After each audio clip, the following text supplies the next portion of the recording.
Hi, good morning, everyone. Or probably if you're listening to this in the afternoon, then good afternoon. This is Ankur. I am talking on a topic called cohorts today. So, cohorts are essentially a very interesting subject which throw a lot of insights, but they tend to hide in plain sight. And that's where we're going to spend some time on this subject, hopefully, understand more.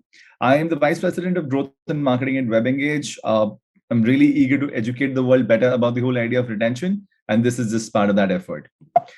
Okay, so what do cohorts really mean? General English definition, it's a group of people that share a characteristic. For today, for the most part, we will use the acquisition month, which is the month in which these guys made the first transaction, as a definition of a cohort. What do you mean by analyzing a cohort? Is basically just watching the behavior of this group over time. There are other terms which we'll use. Acquisition channel, which is typically the channel to which you're attributing the first transaction. And similarly for the category, again, the category for which the first transaction happened. And if there are multiple products, you might just pick up something which had the highest value in the basket. Okay, so why should you care about cohorts? So that's the fun part. When I look at education without a little bit of entertainment, it tends to get boring and drab. Hence, I try and keep it a little light so that actually you understand and appreciate the concepts we're talking about. So typically what happens across growth efforts across a lot of startups is they get a lot of new users and they feel very excited and they think it's time to celebrate that they're getting so many new users. But that's not really the case, because what will happen is a lot of these new users that are starting their relationship with you are also possibly exploring other stuff elsewhere. And unless they keep coming back to you and repeat at a certain level, you've not really recovered your customer acquisition cost, right? And that's where, unless you have a long-term relationship really committed, it's not quite time to celebrate. And that's the path that cohorts will tell you much better as to whether you're going that path or not really. So what kind of cohorts are we going to track as a first step? We look at the information around people who are coming back. We'll look at revenue that's being retained. We'll try and understand if the basket value of that cohort is actually improving over time. It's also linked to the idea of how many categories are they buying into. It's linked to the cohorts around specific channels of acquisition. So whether one channel does a better job than the others in terms of getting you repeat customers. Also, from a category of acquisition perspective, do cohorts behave differently? So people who bought into shoes as the first time vis-a-vis people who bought into shirts, do they behave differently over time, right?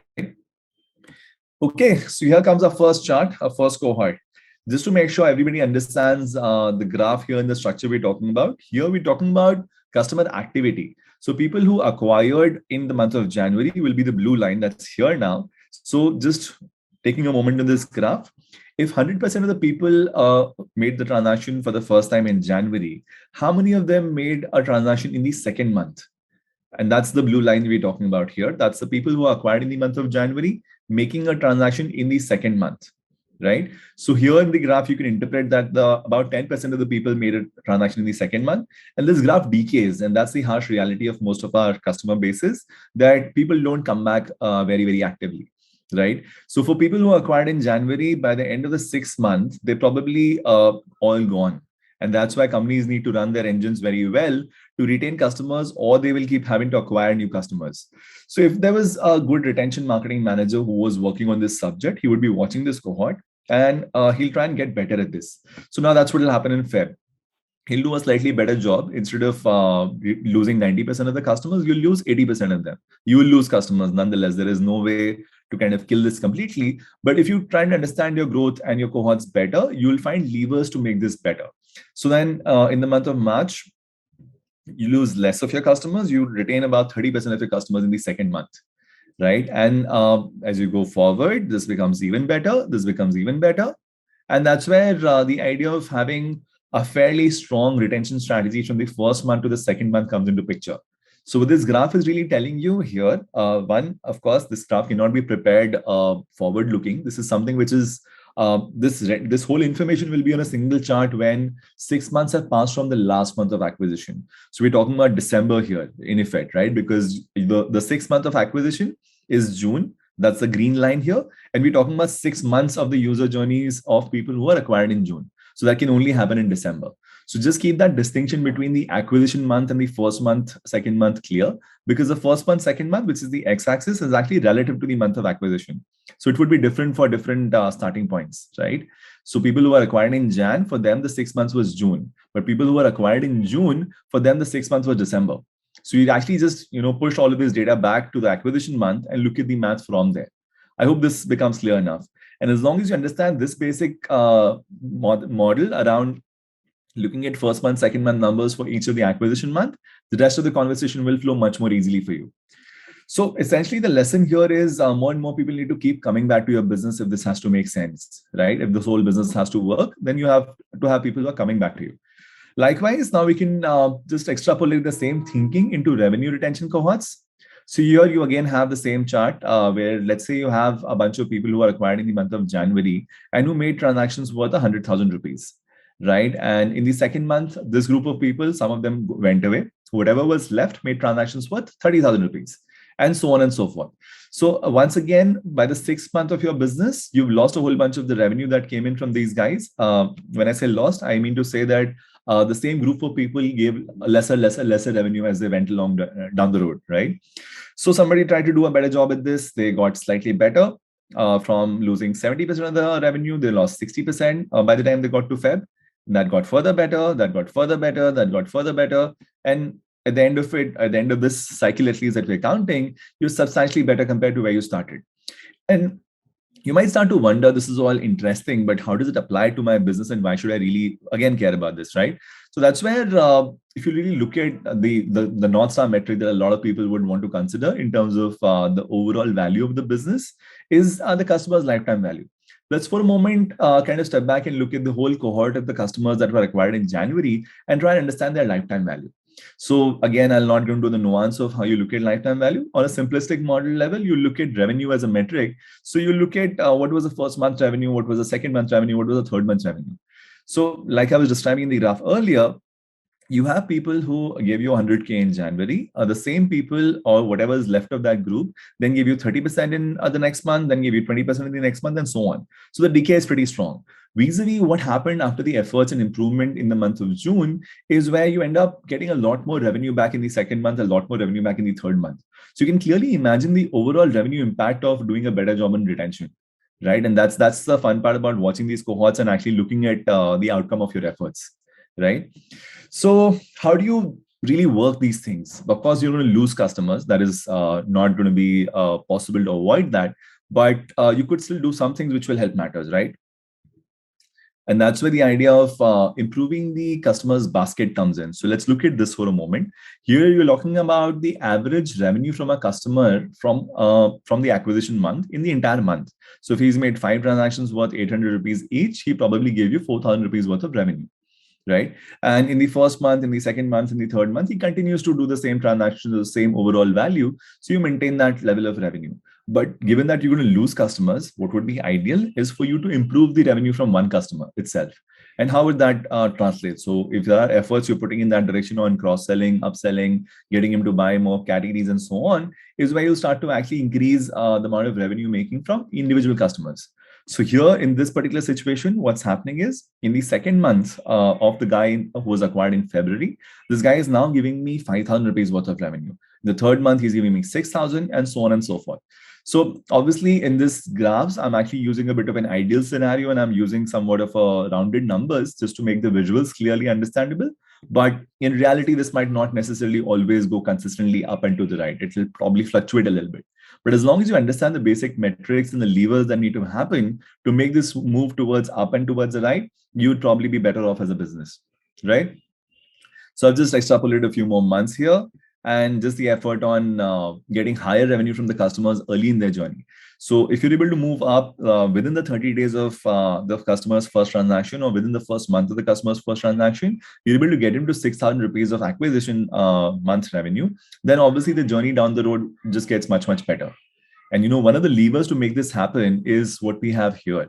So look at the number of categories is buying into. Now, each category has its own story in terms of how this will reflect in the customer's purchase behavior or purchase repeat frequency. You don't buy everything in the same frequency, right? And I'll get to an example just in a moment. But for now, let's look at these numbers as to how they're panning out. The group of customers that started out in Jan bought into a single category to start with. And over a period of 6 months, they evolved to buying 1.5 categories on average through the month. And there was somebody doing a better job at cross-selling. So that's why they were able to improve this number in Feb to about 2 categories per month being purchased, and so on and so forth. Right. So if the company is launched into a new category, which is a high frequency product, you probably will acquire or move a lot of customers to that category. And a lot of those customers will start to come back more often. Right. And that's where you'll end up having a much, much better category penetration over time. And this is, in a very simplified term, we're talking about cross-selling and upselling, right? And how do you create the best bundles? So that's where this whole thing goes. And in effect, if you're able to do this well in terms of customer category penetration, it rolls back into the customer revenue in the month, and that rolls back into the overall lifetime value or lifetime revenue from that customer, right? So let's just get back to a little bit more fun. The idea to look at multiple categories vis-a-vis a single category. Now, we would have ladies in the group of the audience, and you'd probably not buy a pair of red pumps every once in a while or every month or every 2 months. But if you have a multiple set of categories which are well priced, you would end up having a much higher frequency of transacting with that brand. So that's essentially the definition of how you would want to build your product catalog itself. Right. So when you're starting out a business, you have to think about the subject that, am I setting up a shop which is just going to be useful once a year? Or am I going to set up a shop which is, the most extreme end of this is a toothbrush use case, wherein people would come back to that every day, right? That's where you would want to be. And that's where Big Basket acquired or started that whole business of BB Daily. Or you would say Swiggy set up the whole business of Super Daily, which is an everyday affair. Right. So these guys want people to come back for more categories, and that's where the business gets to value. This is also a little bit about habit formation in some fashion, that the more categories you're buying from me, the more frequently you will come to my website or platform. And that's how it works better. So we move to the next topic. And that's the topic around channel-wise cohorts. So let's look at this. Here, I'm not trying to name these channels because my own biases might get involved and somebody might hate me for saying Facebook gives you better cohorts or worse cohorts than Google. But in effect, if you were to split the data of customers that are acquired in the month, and this is now, for a moment, we'll look at all the customers that were acquired in the month of January. Now, I attribute some customers to Facebook, some customers to Google, some customers to brand advertising, some customers to organic traffic. And I start to look at what kind of cohort behavior am I watching. Right. So if 100% of my customers started out from the month of January, out of them, about 80% of them were still back if they were acquired from the first channel. And the second case, it's worse. Third case, it's further worse. Fourth case is actually slightly better. And the fifth case is again somewhat in the middle.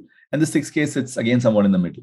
So what you see is channel 1 seems to be giving you much better customers compared to the gray line, which incidentally is channel 3, and which is where you're not really doing the most amazing selection of channels here.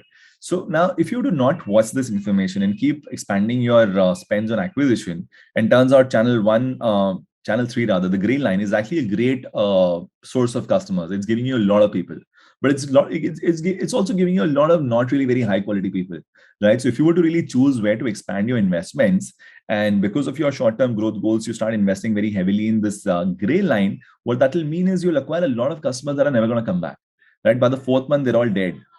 So it just means that you've got a short-term spurt in numbers, but at a long-term or sustainable level, this is just bad. On the other side, if you're able to do a much better job at improving retention over 6 months for everybody, at the same time, doubling down on the channel 1, which is currently giving you better results, it's giving you high quality customers. You can drill deeper into this at a campaign level. You can drill deeper into this at a advertising level as to what kind of copy, what kind of messaging is working the best for you to get the right kind of customers you want. But that's where an exercise on this subject will just help you steer a lot of your decision making, especially in the early days of your business, right? So excellent CPAs don't necessarily mean excellent lifetime value. And I didn't want to name channels there, and I don't want to name channels here still. But just so you kind of aware of this when you're ramping up your marketing spends, that where should they be allocated better? If you look at just the CPA numbers, it won't necessarily be the best answer for your business long term. Okay. So this is a topic I did touch upon before, but it might just become slightly more interesting. Now, if I talk about, we did touch upon shoes versus multiple categories, but this is also the idea where some categories just have a better repeat pattern, right? And I'll give you an example again subsequently, but look at this as a graph that people who are acquired using the advertising for shoes, for example, repeated at a certain level in the next month, vis-a-vis people who are acquired with the advertising around, I don't know, nail paints. They repeated in a certain pattern. And this is again, all the data is for the month of January for the people who made their first transaction with a certain category. And that's what we're talking about here. So cohort of people acquired in January, 4 different categories. How do they behave over 6 months, right? So that's where you'll have some categories which are actually pretty bad, and you might just be spending television advertising money on these categories and acquiring customers for that, which is probably not the best idea, right? And that's where your lessons will be that what kind of category should I acquire customer towards with, or where should I steer customer towards? So not every customer will start out with your perfect category, but there is if you were to cross sell and upsell categories, are these the categories you should be pushing? By all means, right? So that's where you'll see some of these numbers playing out differently. And the blue line category is probably the one you want to steer customers towards. And you definitely not want to be pushing customers towards the gray line category, neither by advertising nor by cross-selling efforts. So you might still have the gray line category because it's interesting for some customers at a certain frequency. But in some cases, you might in fact want to kill that category. It's draining a lot of your marketing money without giving you the longer lifetime customers, right? So just that's a thought to be had, and not to say that it's a immediate quick answer and decision as a panache, but it is definitely something you should mull over. Very simple, right? That's where I was talking about the idea of a natural repeat. Now, if I'm going to have a 500 grams of butter, probably not going to finish it in a day. It'll last me a month. On the other side, my everyday milk is going to be my everyday milk. So the more close you get to my everyday consumption frequency pattern, the higher repeat and the higher chance you'll have of being a part of my everyday habits. Now, of course, the margins in these products might be different, so it's not necessarily straight away scalable to the idea of great lifetime value. But you will see the sense of just making your product catalog such that there are some products which are inherently high frequency, right? Okay, so then how do we really derive insights out of this whole exercise? Are we improving our overall retention? Because if you're not really doing this and all of your customer repeats are actually just down as they go towards the right, and it decays to 0 in 3 months, you'll ultimately end up on a treadmill where you're acquiring new users to grow, but whatever you've got previously and spent on previously is actually gone, which then means you'll probably after a point start degrowing or maybe just continuing to invest without growth, right? And the other side is the lever that would apply to getting people to buy more frequently or buying into more categories or placing higher order values, because that's the ultimate way of recouping your customer acquisition costs, right? The ultimate panache of a marketer or even a CEO for that matter in a startup is to have an equation where your lifetime value is substantially more than your acquisition cost. And how do you derive that? How do you get there? By ultimately getting people to keep coming back to you, right? So this also has bearing on how your acquisition strategy plays out. And we touched upon that before. It's something that as marketers, we should be very cognizant of. Typically, when there's a lot of pressure to grow fast and grow aggressively, you might start to use some of these shortcuts, which will start to hurt, not very far in future, but very soon. Just probably a quarter or two by then, you'll realize that all the growth that you bought in the first month is now actually disappearing from your overall customer base. And that's where you're not able to grow any further. Because short term will give you, let's say, a quarter worth of growth, 2 quarters worth of growth. But beyond that, you'll still want to work on more sustainable means because you want to keep growing, right? And that's where maybe branded beauty products are a great category to bring people in with. And you could call them as a recruiter category because people like the idea of getting a new brand for that subject. But should you actually push everybody to the apparel category because you get great cohorts from there? And of course, you get great cohorts because those catalogs are great and the pricing works and all of that, right? And that's where I'll get to the product market fit wala combination in a moment. But if you want to dig deeper into this, right, even further, I've given you some 5 or 6 graphs today, and there is room to do a lot more of these analysis to the extent that it will become overwhelming. So of course, I don't insist that you look at everything on day 0.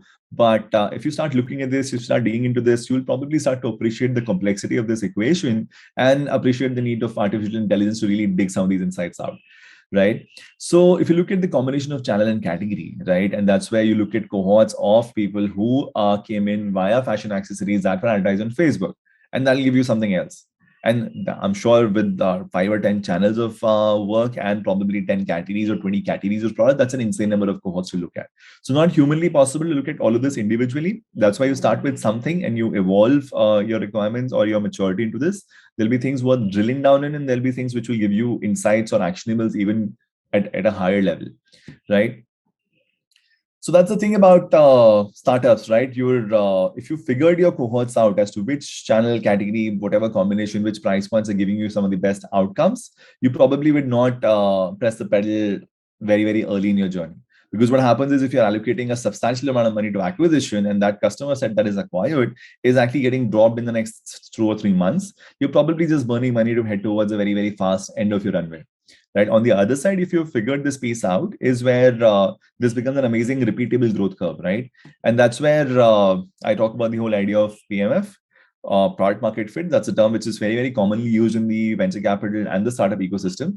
So you need to really figure out your customer acquisition cost, which channels are working well for you, which channels are not, and not purely from the acquisition side, but also in terms of the impact on your lifetime value, the kind of customers you're getting. So you need to acquire cheap, you need to get people to repeat, to expand their baskets, to give you more revenue. And that's the path to great lifetime value, right? And in order to make this happen from a marketing standpoint is where the analysis of all of this data and some amount of automation in all of this little loops that we call it, right? In normal language, you might call them journeys, or at WebEngage, we call them journeys. But what will happen is a mature customer actually has hundreds of such little journeys going on. Somebody who was acquired for the first time in a certain category from this channel should be doing this next. Somebody who was acquired or made a third transaction in this category, which is probably a low repeat category, should already be touched with something else, right? And that's where you will double down on what you know is working. You will kind of withdraw from what's not working. And the idea of being constantly experimental always works well because in the initial period, you don't really know enough about your customers, about your category, about what's going to work, about what's not going to work. So as long as you're fairly experimental with this, you'll end up being efficient with your discovery as to which is the customer set I should be going after, what are the products that they like to buy, how do they get to buy more from me over a period of time, how do I make sure that my CLV CAC equation is working extremely well, and now it's really time to accelerate the journey towards ramp up. Of course, I don't expect you to spend years doing this because that might mean something else in terms of competition. But if you don't do this well, is where unfortunately 90% of the startups end up running out of cash, right? And if you've got your PMF, so to speak, it's a good chance you'll end up maintaining a long-term journey without running out of cash, simply because even if you were to stop growing or stop spending on acquisition, your current customers will keep you afloat for a slightly longer period. And that's the best kind of business to build, right? You're not dependent on fundraisers. It's okay if the funding season is up or down a little bit because you have a strong customer base, which is anyway working for you. So that's all from my end. Thank you so much, everyone. I hope this was useful.